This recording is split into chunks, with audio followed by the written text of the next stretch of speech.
नमस्कार, स्वागत है आपका जी बिजनेस में। मैं हूं दीपक डोभाल। वक्त है बुलेट बुलेटिन का। बुलेट बुलेटिन के सफर को आगे बढ़ाएंगे, लेकिन इस वक्त की सबसे बड़ी खबर आपको दे दें जो जुड़ी है पेट्रोल और डीजल के महंगे होते दामों से। और इस पर अब आरबीआई का बयान सामने आया है, जो है इस वक्त का सबसे बड़ा बयान। पेट्रोल डीजल की महंगाई पर आरबीआई ने बड़ा बयान दिया है। आरबीआई का कहना है कि केंद्र सरकार पेट्रोल डीजल पर सरकार टैक्स का बोझ कम करे। जी हां, आरबीआई लगातार इस बात पर लोग सवाल पूछ रहे थे कि आखिर आरबीआई क्या कहती है पेट्रोल डीजल की महंगाई पर, तो वो बयान अब सामने आ चुका है। आरबीआई ने सरकार से कहा है कि पेट्रोल डीजल की पर जो टैक्स लगता है उसके बोझ को कम किया जाए। आरबीआई का कहना है कि पेट्रोल और डीजल पर जो फिलहाल टैक्स लग रहा है वो बहुत ज्यादा है। इस खबर पर ज्यादा जानकारी के लिए मेरे साथ मेरे सहयोगी अनुराग शाह जुड़ चुके हैं। अनुराग, बताइए क्या कहा है आरबीआई ने और उसका इंपैक्ट क्या होगा अब? देखिए, जो रिजर्व बैंक की पॉलिसी आई थी महीने के शुरुआत में, तो उसके जो एमपीसी की जो मिनट्स हैं, यानी जो क्या क्या चर्चाएं हुई थी एमपीसी में, वो मिनट्स जो है वो सार्वजनिक किए गए हैं। और उस एमपीसी मिनट्स में रिजर्व बैंक गवर्नर की तरफ से कहा गया है कि जो सीपीआई इन्फ्लेशन है वो एक्सक्लूडिंग फूड और ऑयल क्रूड के वो 5.5% से ज्यादा है। और इसका जो इम्पैक्ट है, तेल की कीमतों का जो इम्पैक्ट है वो महंगाई पर काफी ज्यादा हो रहा है, क्योंकि तेल ही जो है ट्रांसपोर्टेशन में इस्तेमाल किया जाता है। तो इसको देखते हुए आरबीआई गवर्नर ने कहा है कि जो इनडायरेक्ट टैक्सेस है फ्यूल के ऊपर, उसको कम करने की जरूरत है। तो काफी बड़ा बयान माना जा रहा है। हालांकि ये जो बयान है वो अभी का नहीं है, तो महीने की शुरुआत में जो रिजर्व बैंक की पॉलिसी थी और उस पॉलिसी के अंदर जो मिनट्स थे, यानी जो दरों में बदलाव नहीं किया गया था और अर्थव्यवस्था से जुड़े जो तमाम पहलू है उनकी चर्चा की गई थी। क्योंकि हमेशा से जो आरबीआई का फोकस होता है वो ग्रोथ और महंगाई के अंदर बैलेंस बनाने का होता है। और महंगाई जो है वो आरबीआई के टारगेट के ऊपर 5% से ऊपर बनी हुई है। दिसंबर के अंदर जो सीपीआई इन्फ्लेशन था वो 5.5% से ज्यादा था। तो उसी को ध्यान में रखते हुए आरबीआई ने कहा था कि जो फ्यूल के ऊपर टैक्स है वो कम करने की जरूरत है, क्योंकि इससे पूरा जो असर है वो इन्फ्लेशनरी प्रेशर बन रहा है।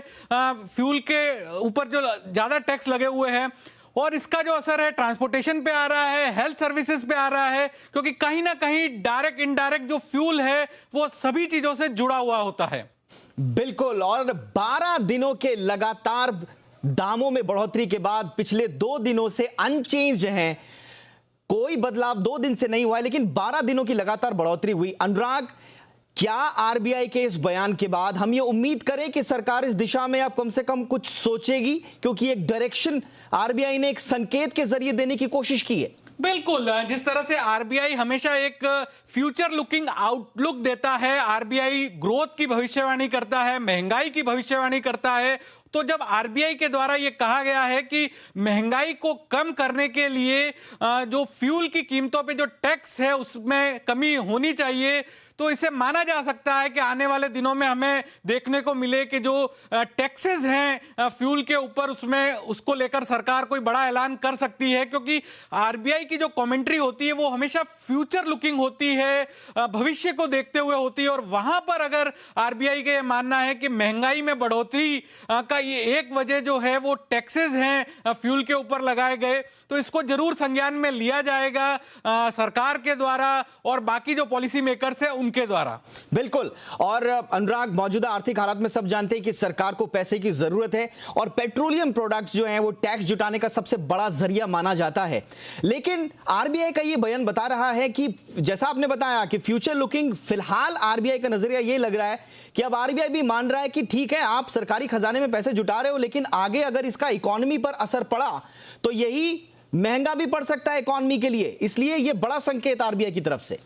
बिल्कुल, जिस तरह से मैंने बताया कि रिजर्व बैंक का हमेशा से लक्ष्य होता है ग्रोथ और महंगाई में बैलेंस बनाना, और अगर ग्रोथ को पाना है तो महंगाई को भी काबू में रखना यह जरूरी होता है, ये इकोनॉमी के प्रिंसिपल के हिसाब से। और रिजर्व बैंक का फंडामेंटल जो एक चैलेंज होता है या फंडामेंटल जो ड्यूटी होती है कि ग्रोथ और महंगाई के अंदर हमेशा बैलेंस बनाए रखे। और जिस तरह से आरबीआई का हमेशा से जो महंगाई का टारगेट होता है उसमें प्लस माइनस करते हुए आरबीआई हमेशा फैसला लेते हैं। तो जब आरबीआई दरों के अंदर कटौती नहीं कर रहा है या बढ़ोतरी नहीं कर रहा है, दरों को स्टेटस स्कोप रख रहा है, आगे का जो स्टांस है वो अकोमोडेटिव दे रहा है। तो वहां पर रिजर्व बैंक का ये लक्ष्य है कि महंगाई को भी काबू में रखा जाए। और जब महंगाई को काबू में रखने के लिए आरबीआई को मानना है कि एक कॉन्स्टिट्यूएंट है कि जो फ्यूल की कीमतें हैं वो महंगाई के अंदर आग डाल रही है, महंगाई के अंदर आग में घी का काम कर रही है। तो अगर ये आरबीआई का मानना है तो ये एक सिग्नल दिया जा रहा है कि महंगाई को काबू में करना है तो फ्यूल की कीमतों को कम करना जरूरी है। और फ्यूल की कीमतें कैसे कम होगी कि जो उसके ऊपर जो टैक्सेस लगाए जा रहे हैं उसमें कटौती की जाए। जी हां, और आरबीआई ये कह रहा है कि पेट्रोल और डीजल के ऊपर जो फिलहाल टैक्स लगाए जा रहे हैं सरकार की ओर से, ये ज्यादा है, इन्हें कम किया जाए।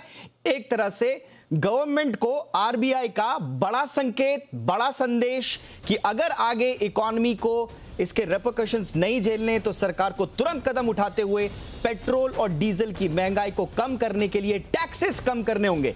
आरबीआई का आज का बड़ा बयान। अब देखना यह होगा कि आरबीआई के संकेत को सरकार किस तरह से लेती है, किस तरह से समझती है। बहुत बहुत शुक्रिया अनुराग शाह इस तमाम जानकारी के लिए। इस बड़ी खबर पर आगे भी हमारी नजर रहेगी।